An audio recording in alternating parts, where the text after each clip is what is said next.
महात्मनस्तु मां पार्थ दैवीं प्रकृतिमाश्रिताः भजन्त्यनन्यमनसः ज्ञात्वा भूतादिमव्ययम्। आज के कार्यक्रम के आरंभ में जिनके सवालों का उत्तर देने वाला हूं उनका नाम है, आईडी है कला का उदय, और ये इनका नाम है अविनाश कुमार चिरमिरी। अविनाश कुमार चिरमिरी नहीं है, अविनाश कुमार, ये चिरमिरी के हैं, छत्तीसगढ़।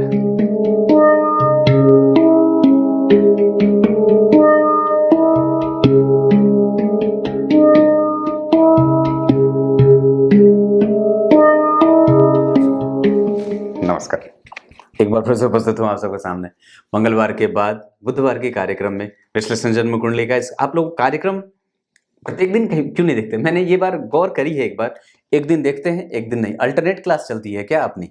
ऐसा नहीं है, प्रत्येक दिन चलता है, तो प्रत्येक दिन देखा करिए।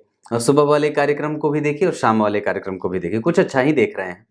इस वजह से कंचन नाम है इनका, जिनकी कुंडली मैं लेकर के आया हूँ। शुरू करते हैं आज का कार्यक्रम। कहीं नहीं जाना है, बिल्कुल बन के रहिएगा। कार्यक्रम को आरंभ से लेकर के अंतिम तक देखा करिए। और एक बड़ी अद्भुत बात बताता हूँ। ठीक अपने कर्म को ऐसे ही करते रहना चाहिए जैसे आप काम भगवान का कर रहे हैं, जिसमें अगर थोड़ी सी भी नाफरमानी बर्दाश्त नहीं की जाएगी। मतलब वो सिर्फ आपसे यही चाहते हैं कि आप अपने काम को 100% दिया करिए, बाकी कुछ नहीं चाहते। वो सिर्फ भगवान की भक्ति भी कर रहे हैं तो पूरा ही पूरा देना चाहिए। और अगर कोई काम कर रहे हैं, चाहे ऑफिस का काम, अब सोच के देखिए कि इससे हमारा देश कितना जो है वो पवित्र हो जाएगा अगर दुनिया का प्रत्येक व्यक्ति या हमारे देश का प्रत्येक व्यक्ति अपना काम समुचित और सही ढंग से करने लगे। सिर्फ इतनी सी बात ही व्यक्ति को महानतम और भारत को महानतम स्थिति में ले जाकर के खड़ा कर सकती है। और दूसरी, गाय माता की सेवा। इससे ज्यादा कुछ नहीं चाहिए, बस ये दोनों करते रहिए। शुरू करते हैं आज का कार्यक्रम, जहां कार्यक्रम के आरंभ में बोले गए गीता जी के श्लोक का अर्थ भी बताने वाला हूं। थोड़े दिनों में आप लोगों को एक मेरा जो है वो नया चैनल भी मिल जाएगा, जहां मैं सिर्फ गीता जी के श्लोक और उसे अलग तरीके से बनाने का प्रयास करूंगा, जल्दी ही बताऊंगा। शुरू करते हैं। ये मार्गशीर्ष माह में जन्मी है। इनका पंचांग जहां व्यक्ति को थोड़ा जिद्दी और अपने मन का करने वाला बना देता है। ध्यान से समझना, पंचांग बड़ा अच्छा है इनका। दक्षिणायन में जन्मे हैं, इस वजह से व्यक्ति जो है वो हठ पूर्वक किसी भी चीज को पाने का प्रयास करेगा। जहां दक्षिणायन में जन्मे होने से कई बार व्यक्ति जो होता है वो प्रसन्नचित्त न होने के बावजूद भी अपने आप को दिखाता है। जैसे कि कभी कभी मैं वीडियो चलाने के लिए कई बार जानबूझ करके भी हंसना पड़ता है। ऐसी स्थिति नहीं, ऐसा नहीं, ये ऐसा ही था। ऐसा ही था। ये हेमंत ऋतु, ये बहुत बढ़िया है और ये जातक को प्रेमी किस्म का बनाता है। प्रेमी होता है और वस्तुतः जो है वो आलस्य भी देता है। कई बार व्यक्ति जो होता है वो प्रेम को पाने के लिए किसी भी हद तक जा सकता है, ऐसी भी स्थिति बनती है। और कई बार वो हमेशा ही अपने आप को स्वतंत्र महसूस करना चाहता है। जैसे आप उसको किसी के ऊपर अगर भारित करें तो वो नहीं रह सकता, वो स्वतंत्र रहना चाहता है और किसी भी प्रकार से अपने आप को बंधन में नहीं रख सकता। ये बात भी है, जहां वो प्रेम का पुजारी हो सकता है। कृष्ण पक्ष की द्वितीय तिथि के चंद्रमा शुभग्रह होते हैं, ये अच्छी बात है। और रविवार के जन्मे होने से सरकार से लाभ, सरकार से प्रबल योग और बढ़िया लाभ मिलता है। इसमें रविवार के जन्मे होने से व्यक्ति के पास आत्मबल बढ़िया होता है, वो श्रेष्ठ होता है, सामंजस्य स्थापित करने वाला नहीं होता। उसको जो है वो प्रत्येक चीज अलग से चाहिए और प्रत्येक अपने चीजों में हिस्सेदारी उसे बर्दाश्त नहीं है। रविवार के जन्मे होने से वो परम पूजनीय हो जाता है समाज के लिए और उसको आदर की आवश्यकता होती है और वो दरअसल उसको आदरणीय होना भी चाहिए और वो होता भी है। उसको बिना आदर के अगर आप ससम्मान उसे नहीं बुलाएंगे तो वो आपके यहाँ नहीं जाएगा, ऐसी स्थिति होती है। अपने आप को समझने की आवश्यकता है। मृगशिरा नक्षत्र में जन्मा जातक कुलीन होता है और यशस्वी होता है, दारोमदार अपने हाथ में रखने वाला होता है, गठरी का मालिक होता है, श्रेष्ठ होता है, समझदार होता है, जानकारी उसकी बड़ी ही अपडेट होती है और कभी कभी तो ऐसी बातें कर ले जैसे कोई जाने भी नहीं और वो अपने जो है वो खेल खेल जाता है। ऐसी स्थितियां होती हैं। तिकड़मी और एकदम बिल्कुल बैलेंस करके चलने वाला, जहां पे उसको कोई भी पकड़ ना पाए कि उसके दिमाग में कौन सी बात चल रही है। छू मंतर हो जाता है कई बार, सामने से उपस्थित होते हुए भी कई बार उसके विचार आपको प्रभावित कर देंगे और वो आपको प्रभावित करके चला जाएगा, और सामने वाले के हलक में हाथ डाल करके उसकी बात निकालने वाला होता है। तीव्र जो है वो भोगी प्रवृत्ति का भी होता है। शुभ योग में जन्मे होने से ये एक अच्छी बात है, जहां व्यक्ति सौभाग्यशाली होता है। और एक बात बड़ी याद आ रही है, मेरे नाना जी के कान में बड़े बाल थे लंबे लंबे। आपके हैं? जरा चेक करना। तो मेरे भी हैं थोड़े से, आप लोग भी देख लेना। तैतिल कर्ण, शूद्र वर्ण और देवगण के होने के कारण ये व्यक्ति को जल्दी क्रोध में आने वाला बना देते हैं, जल्दबाजी में निर्णय लेने वाला बना देते हैं। पर व्यक्ति जो है वो बाद में पश्चाताप भी करेगा और उसको भविष्य में घटित होने वाली घटनाएं प्रायः दिख भी जाती हैं, स्वप्न भी देखता है और व्यक्ति अपडेट रहता है। वस्तुतः वो किसी का नुकसान नहीं करना चाहता और बिल्कुल भी किसी के साथ बुरा बर्ताव नहीं करना चाहता। क्लियर है? ये इनका पंचांग था, पढ़ दिया। अब आइए, ये 3 नंबर की कुंडली बनी है। मिथुन लग्न के लोग इस पे तो मैंने कई बार बातें करी हैं। मिथुन लग्न के लोग इस पे तो मैंने कई बार बातें करी हैं, इस पे तो कई बार बातें करी हैं। और क्या क्या बताया है? मैथुन करते हैं। पर मैथुन करने का मतलब मेरा मैथुन से नहीं है। मैथुन करने का मतलब घर्षण से है। मतलब व्यक्ति जो है वो भौतिकीय चीजों से घर्षण करता है। जैसे अपनी आमदनी का वो जो है वो बहुत सारा जो सोर्स है वो सुख सुविधाओं पे इकट्ठा करता है और उस पे जीना चाहता है, उस पे आश्रित होता है। फायदे के लिए किसी को कुछ भी कर ले। गधे को भी बाप कह देता है, ऐसा होता है। गधे को भी बाप कहना पड़ता है, वैसे इनके होते हैं। अपने लाभ के लिए ये किसी के भी चरण पकड़ ले और लाभ और काम सिद्ध होने पे उसको यूं निकाल के फेंक दे। चालबाज, चालू और चपल, ये लोग ऐसे होते हैं। और वस्तुतः जो है वो ये थोड़े प्रतियोगी होते हैं। मतलब इनके दिमाग में प्रतियोगिता भरी होती है। किसी को पछाड़ने के लिए इनका काम ज्यादा होता है। खुद को संतुष्टि तभी मिलती है जब सामने वाला पिछड़ चुका होता है। दार्शनिकता का अभाव देखने को मिल सकता है। ज्ञान दे सकते हैं पर वो खुद पे लागू नहीं कर सकते, ऐसा है। तुरंत ही चीजों के पीछे भागना, तुरंत ही किसी के प्रभाव में जल्दी आ जाना और बाहर से दिखाना कि मैं बहुत अच्छा हूं, पर अंदर वो उतने होते नहीं।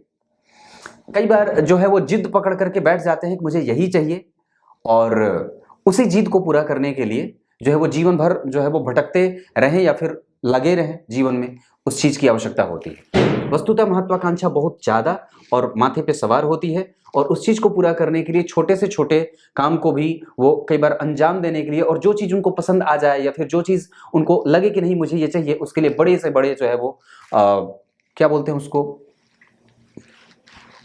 कर देते हैं। जो बोलते हैं ना, जैसे कि बलिदान कर देना, ऐसा वाला ऐसा होता है।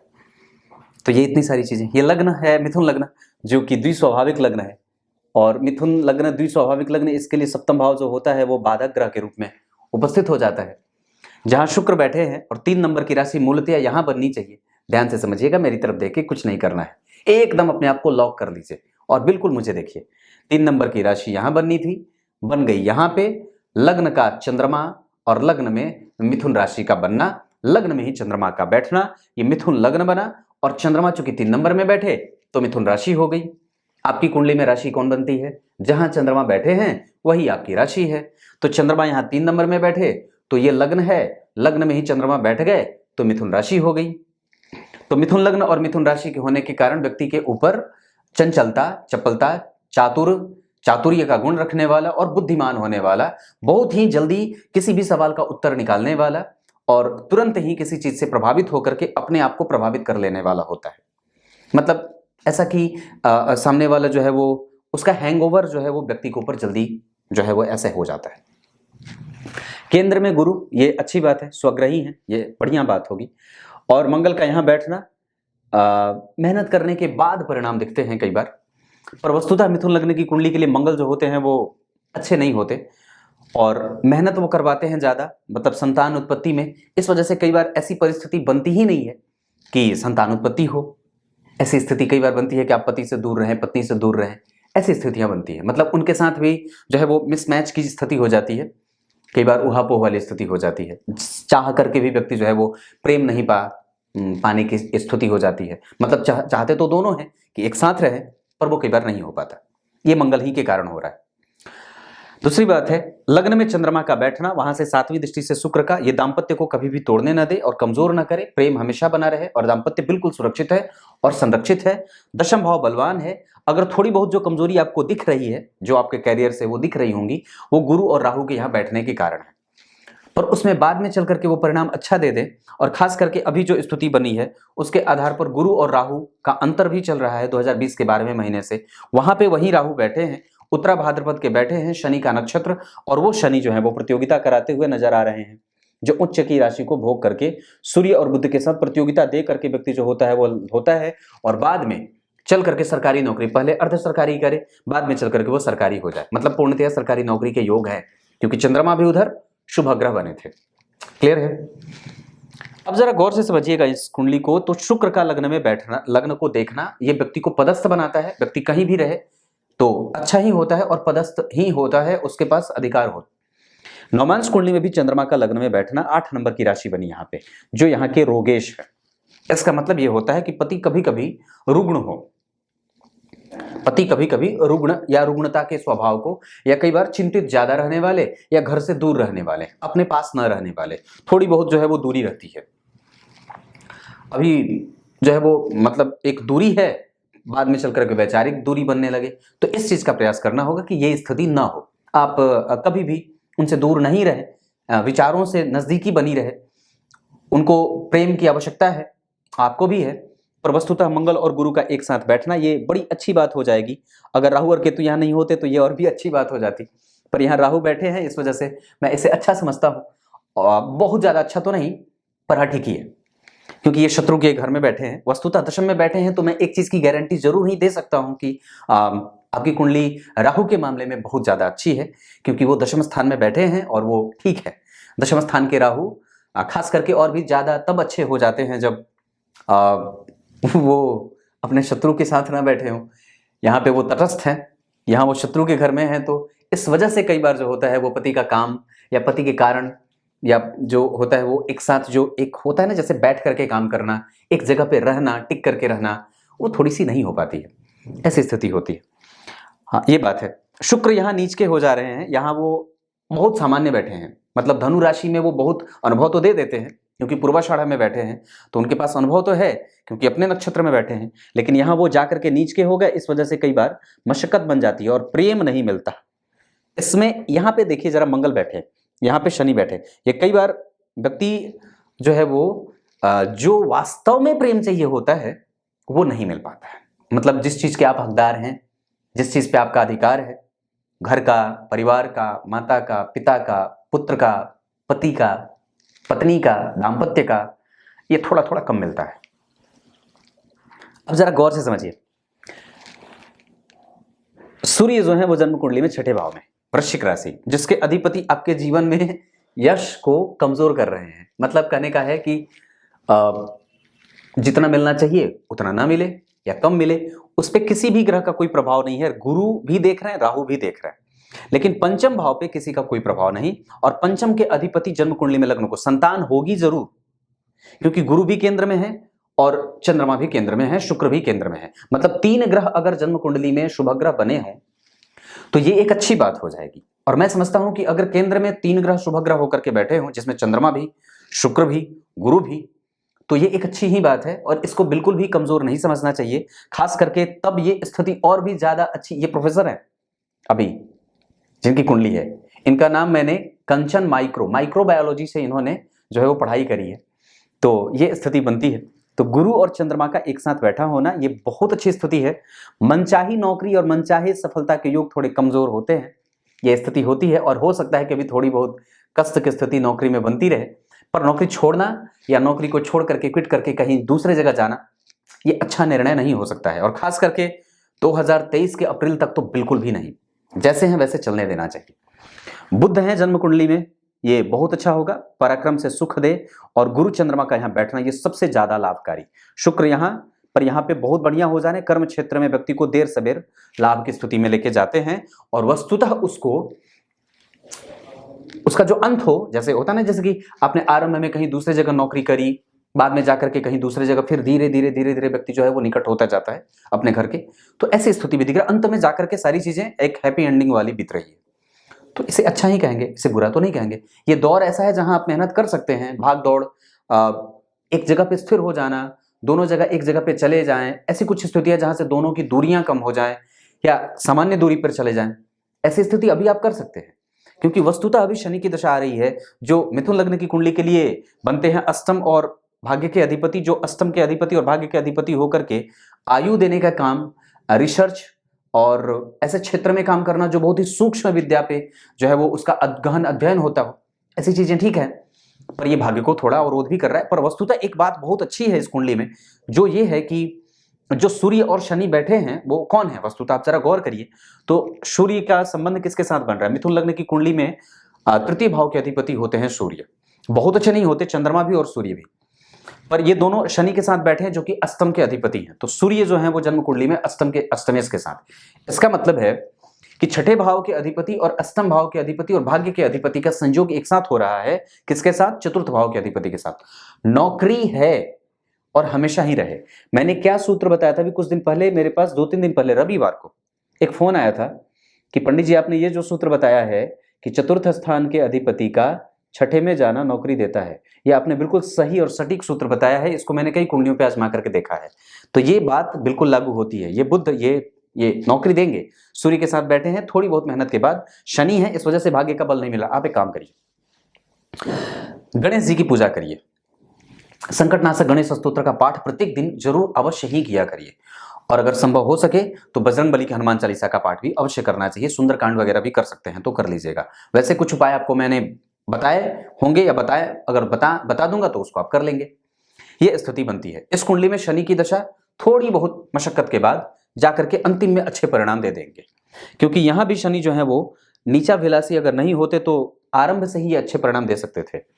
यहां पे शनि जो है वो नीच की राशि में पूर्णतया आ जा रहे हैं, इस वजह से थोड़ी बहुत मशक्कत कर्म क्षेत्र में भी दिख रही है। पर वस्तुतः एक बात बता दूं, वो होते इस कुंडली के लिए भाग्येश हैं, इस कुंडली के लिए वो मारक हो जाते हैं, और इस कुंडली में भी वो बहुत अच्छे नहीं हो रहे। इस वजह से शनि की दशा में बजरंगबली की पूजा कभी छोड़िएगा मत, उनके पैर को पकड़ के रखना।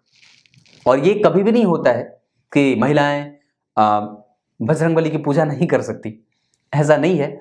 उनको छू नहीं सकते, उनको छूना नहीं होता है, पर वस्तुतः पूजा तो कर ही सकते हैं। वो परमपिता परमेश्वर हैं, साक्षात भगवान शंकर के अवतार हैं वो, और उनके जैसा तो भक्त आज तक कोई पैदा हुआ ही नहीं है।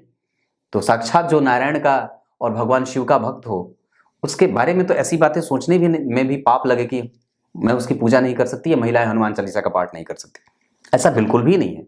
आप आराम से कर सकते हैं, बस उसको छूने का अधिकार नहीं है, दूर से ही प्रणाम करने का और उनके अर्चन पूजन का अधिकार बनता है। वो अपने नियम हैं प्रत्येक देवताओं के, वो ऐसी स्थिति है। ये इतनी स्थिति बनी।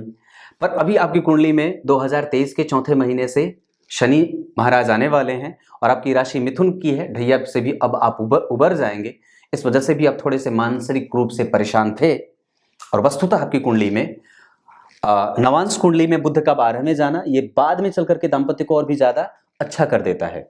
चंद्रमा का यहाँ बैठना, पति के साथ मानसिक मतभेद मत करिएगा, बस इस बात का ख्याल रखना है। वैसे गुरु यहाँ बैठे हैं मंगल के साथ, शिक्षकीय गुण, पति शिक्षक बन जाते हैं या मिले होते हैं या शिक्षक होते हैं, ऐसी स्थिति बनती है। राहु यहाँ है, वो कर्म क्षेत्र में कभी भी पति के भी या आपके भी कभी भी कोई रुकावट वाली स्थिति नहीं बनेगी, पर हाँ एक ठसक बनी रहती है।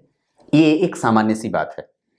आपकी कुंडली में धन भाव के अधिपति का जन्म कुंडली में लग्न में आना, गुरु से केंद्र में जाना, गुरु की दृष्टि का पड़ना, धन की स्थिति कभी भी कमजोर नहीं है, सुख की स्थिति कभी भी कमजोर नहीं है, नौकरी में कोई मशक्कत नहीं है। थोड़ी बहुत जो एक सामान्य चीजें होती हैं वो होती रहेंगी, क्योंकि वो छठे में बैठे हैं, शनि भी छठे में बैठे हैं। अपने प्रभाव को और भी बल देने की आवश्यकता मैं समझता हूं कि है। मतलब आप अगर चाहें तो शिव जी की पूजा करिए, शिव जी को दही अर्पित करिए, और हनुमान चालीसा का पाठ करिए, सूर्य को अर्घ दीजिए, रविवार को नमक मत खाइए। ये सारी चीजें आप कर सकते हैं। ये सामान्य सी चीजें हैं जिसको मैं अलग नहीं समझता हूं, ये सब चीजें आप कर सकते हैं। सुख, भवन, भूमि, वाहन, इन सब चीजों का सुख आपकी कुंडली में अभी 2026 के 5वें महीने से भी बन रहा है। आप चाहें तो उस समय भी घर वगैरह लेना चाहें तो बिल्कुल ले सकते हैं। इन्होंने सवाल पूछा था कि क्या ये ऐसी स्थिति बनती है, मैंने कहा हाँ बिल्कुल, 2026 के 5वें महीने से आपकी कुंडली में उसके योग उपस्थित हो रहे हैं। और एक बात और बता दूं तो ये शनि की दशा में संपूर्ण जो चीजें हैं आपको मिल जाएंगी, चाहे वो पति से निकटता की हो, पत्नी से निकटता की हो, जो एक भाग दौड़ वाली जिंदगी है, ये सब धीरे धीरे एस्टैब्लिश होती जाएंगी और धीरे धीरे सारी की सारी चीजें बिल्कुल व्यवस्थित होती जाएंगी। आप बस चिंता ना करो, वो सब ऊपर वाला बैठ करके तिकड़म भिड़ा रहा है, वो आपसे भी ज्यादा बुद्धिशाली है। आप जितने सोचते हैं। अब एक बात और बताता हूं, जरा निकट से समझिएगा इस चीज को। आपको क्या लगता है, क्या लगता है आपको कि एकमात्र वीर्य के एक बूंद से इस संपूर्ण शरीर का निर्माण हो जाता है? तो क्या जिसने आपको जन्म दिया है, क्या माता अपने बच्चे को लेकर के हमेशा सशंकित नहीं रहती है, डरती नहीं है? बिल्कुल डरती है। तो वो जो परम पिता है वो तो बैठा है ना, वो सुध लेकर के। आप क्यों चिंता करते हैं? जब आप सोचने लगेंगे तो फिर बोला तो तुम ही सोच लो, फिर मैं छोड़ देता हूं। इसलिए सोचना बंद कर दो, आपको जो काम दिया गया है आप उस पर फोकस करिए, और मैं समझता हूं कि वहीं से रह करके आप अपना काम करते रहिए। ये थोड़े से वैचारिक मत जो दूरी बन रही है, जो आपस में जो निकटता का माहौल नहीं बन रहा है, वो गुरु और राहु के कारण। आप थोड़े प्रैक्टिकल कभी कभी हो जाते हैं, रेगुलराइज नहीं करते चीजों को। रेगुलराइज करिए चीजों को, बिल्कुल ही गहराई से समझने की आवश्यकता है। जल्दबाजी में कोई भी ऐसा निर्णय मत लीजिएगा जिसमें बाद में पश्चाताप करना पड़े या होना पड़े, पश्चाताप का भाव जागे, ऐसी स्थिति नहीं है। सप्तम पंचम भाव के अधिपति का जन्म कुंडली में लग्न को देखना, संतति का सुख और प्रेम थोड़ी देर के बाद मिल जाए। गुरु का प्रभाव यहां पे है, ये आपके जीवन में शत्रुओं से, आपके विपरीत परिस्थितियों से आपको बचाने का काम करेंगे। और वस्तुतः वहां राहु भी देख रहे हैं, तो छठे भाव पे मतलब बुध भी हैं, सूर्य भी हैं, शनि भी हैं, गुरु भी हैं, राहु हैं। इस वजह से कई बार आपको मशक्कत करनी पड़ती होगी, या फिर कई बार लगता है कि नहीं मुझे बहुत ज्यादा करना पड़ रहा है, जितना मैं कर रही हूं उतना मुझे नहीं मिल रहा है क्रेडिट, और वो जो चीज एक होता है ना जैसे ऑरा, वो नहीं बन पा रहा है, तो वो उसी के कारण हो रहा है, ये बात दिख रही है। तो इतनी सारी चीजें। एक बात और बताता हूं, अगर नक्षत्रों में देखूंगा तो सूर्य जो है वो आपको बुद्धिमान बना रहे हैं, चंद्रमा जो है वो जन्म कुंडली में उत्साह दे रहे हैं, मंगल जो है वो जन्म कुंडली में कंफ्यूज कर रहे हैं, बुध जो है वो आपको प्रैक्टिकल बना रहे हैं, गुरु जो है वो आपको बुद्धिमान और आपके अंदर लेक्चरर और प्रोफेसर का गुण पैदा कर रहे हैं, तार्किक बना रहे हैं, और आपको इरेगुलर भी बना रहे हैं। यहां चंद्रमा, लेकिन वो बाद में जाकर के बिल्कुल व्यवस्थित है। कर्म क्षेत्र आपकी कुंडली का बहुत ज्यादा बढ़िया बना हुआ है। शुक्र जन्म कुंडली में आपके पास भौतिक सुख सुविधाओं की कमी नहीं होने देंगे, भोग की प्रवृत्ति वो बल दे रहे हैं, कभी कभी तीव्र जो है वो विरह की अग्नि जलती है, ये शुक्र के कारण होता है। चंद्रमा व्यक्ति को प्रेमी किस्म का बना देते हैं और बिल्कुल ही साफ और तेज दिमाग का अनुभवी बना देता है। तो आपके पास अनुभव है, इस चीज को कभी भी आप गलत तरीके से मत लीजिएगा। इस चीज का हमेशा ही सर्वोत्तम लाभ लेने का कैसे प्रयास किया जाए, इस पे फोकस करने की आवश्यकता है। भोग की आवश्यकता बहुत ज्यादा नहीं है, मैं समझता हूं कि वो स्वयं स्वतः ही धीरे धीरे बढ़ते धीरे धीरे वो आपके लिए ही हो रहा है, और वो अच्छा ही है। हो सकता है कि अगर अभी निकट जाए तो थोड़े से मतभेद या झगड़े की संभावना बन जाए, या फिर नानुकुर वाली बात बन जाए, तो ऐसा नहीं है, तो ठीक ही है, इसको चलने देना चाहिए। मैं समझता हूँ 2026 के आते आते आप लोग निकट आ जाएंगे, ये स्थितियां बनती है। शनि जो है वो जन्म कुंडली में आपको प्रैक्टिकल माइंडेड और वस्तुतः आयु देने वाले, कंप्यूटरीकृत शिक्षा का ज्ञान रखने वाला, तकनीक और संयंत्रों पे काम करने वाला, बहुत ही गूढ़ और रहस्यमय चीजों पे फोकस करने वाला, थोड़े आलसी, बहुत ज्यादा एक्टिव नहीं हो पाए व्यक्ति, या जो सोचता है वो कई बार नहीं हो पाता है, धरा का धरा रह जाए, एक ही काम को टालता रहे, ऐसा भी नहीं होना चाहिए। वस्तुतः आपकी कुंडली में लग्न में चंद्रमा है, आप हैं चंचल प्रवृत्ति के, मन में कुछ भी नहीं है, भेद नहीं है, भटकाव नहीं है, बिल्कुल कंसंट्रेशन बिल्कुल अपने काम पे है, और ये चीजें ठीक ही होती है। इतनी सारी स्थितियां। राहु जन्म कुंडली में, अगर आपकी कुंडली में मैं देख रहा हूं उत्तरा भाद्रपद के बैठे हैं, वो शनि जो जन्म कुंडली में छठे भाव में जाकर के एक शत्रुता का माहौल पैदा कर रहे हैं, पर वस्तुतः वो शत्रुगत तो नहीं है, लेकिन फिर भी मैं समझूंगा कि पापक ग्रहों का छठे भाव में जाना खराब नहीं होता है। तो थोड़ी सी कमजोरी है जरूर वहां पे, इस चीज को ठीक करने के लिए मैंने बजरंगबली वाली बात कही है, पर वस्तुतः वो ठीक ही है, वो खराब नहीं है। क्यों खराब नहीं है?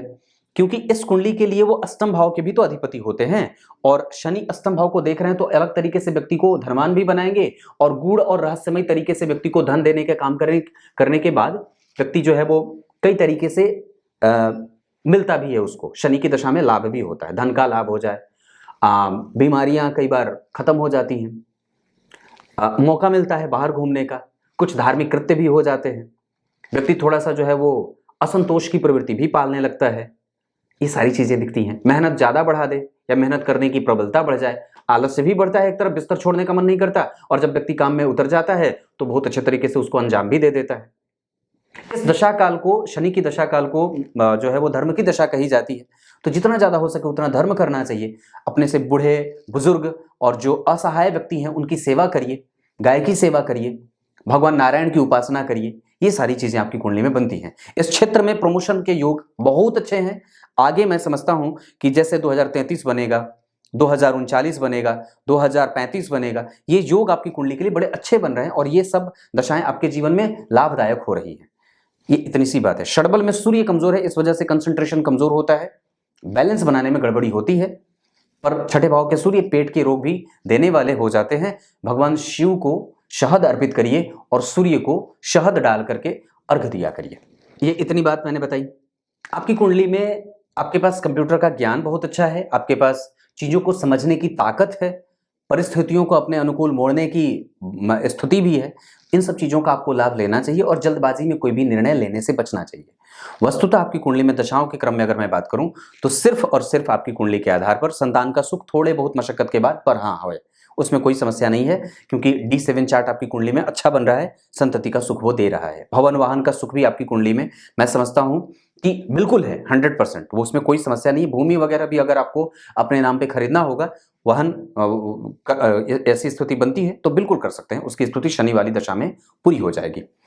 आपकी कुंडली में चंद्रमा, सूर्य, शनि और मंगल, शनि की दशा में जो अभी जैसे जो दशा आ रही है, इस दशा ये जो दशा होगी वो आपके जीवन में कुछ नया करने वाली और माइलस्टोन साबित होने वाली हो सकती है। इस दशा का संपूर्ण लाभ आपको तब मिलेगा जब आप पूरा अपना देंगे, मतलब आपको पूरा देना होगा। इसी वजह से मैंने वो बात शुरू में कही थी कि आप अपने काम को पूरा दिया करिए, मैं कुछ भी ऐसे नहीं बोलता।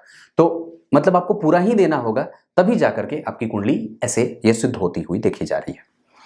अब आइए मैं कार्यक्रम के आरंभ में बोले गए गीता जी के श्लोक का अर्थ बता देता हूँ। चीजें तो समझ में आ गई होंगी या कुछ और बताना बाकी है? सब चीज तो है, मिली हुई है, तो फिर असंतोष की प्रवृत्ति को बल देने की कोई आवश्यकता नहीं है। कुंडली अच्छी है और इस कुंडली में मैं जो समझ रहा हूं कि जो गड़बड़ी है वो यहां से है कि आपकी कुंडली में दशम भाव थोड़ा सा प्रकोपित है।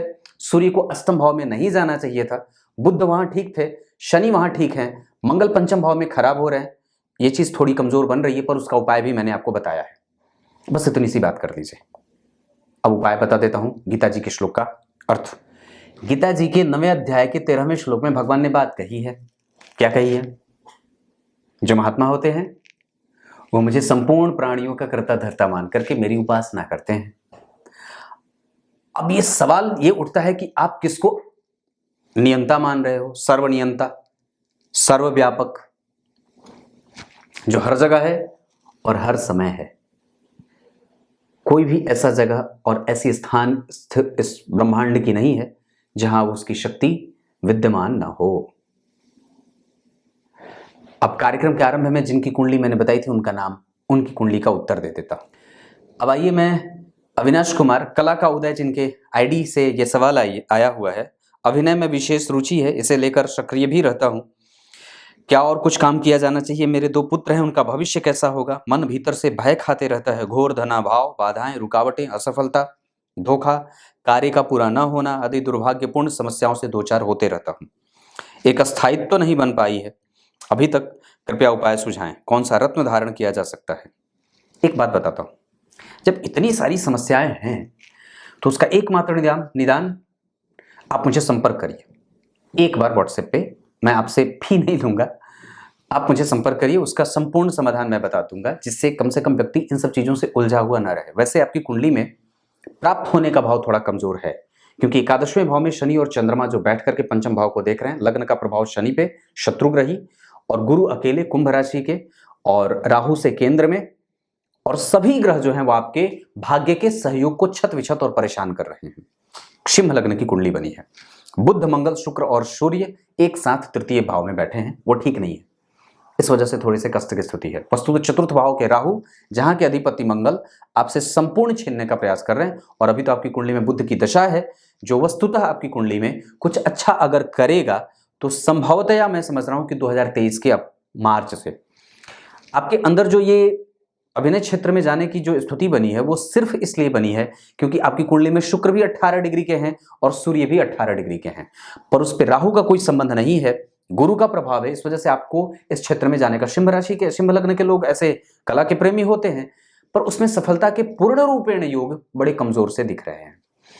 और दशमांश कुंडली जब आपकी बनेगी तो उसमें भी अगर मैं देखता हूं तो आपको खुद का कारोबार ही करना चाहिए, किसी दूसरे के पास काम मांगने की आवश्यकता नहीं है। आप खुद का कुछ भी करिएगा, पर उस पर तो अलग से चर्चा होने की आवश्यकता है। आपकी कुंडली में धनाभाव तो नहीं देख रहा हूं, लेकिन हाँ इतनी बात है कि धन टिकता नहीं है और वो रेगुलराइज नहीं हुआ है। ये समस्या इस कुंडली में है जरूर, पर इसके भी समाधान और इसके भी हल मैं कुछ बता सकता हूं। तब तक के लिए इजाजत दीजिए। कुछ इसी तरीके से आज के कार्यक्रम का समापन करते हैं। तब तक के लिए इजाजत दीजिए। कल एक बार फिर से उपस्थित होंगे आप सबके सामने। तब तक के लिए बहुत बहुत नमस्कार।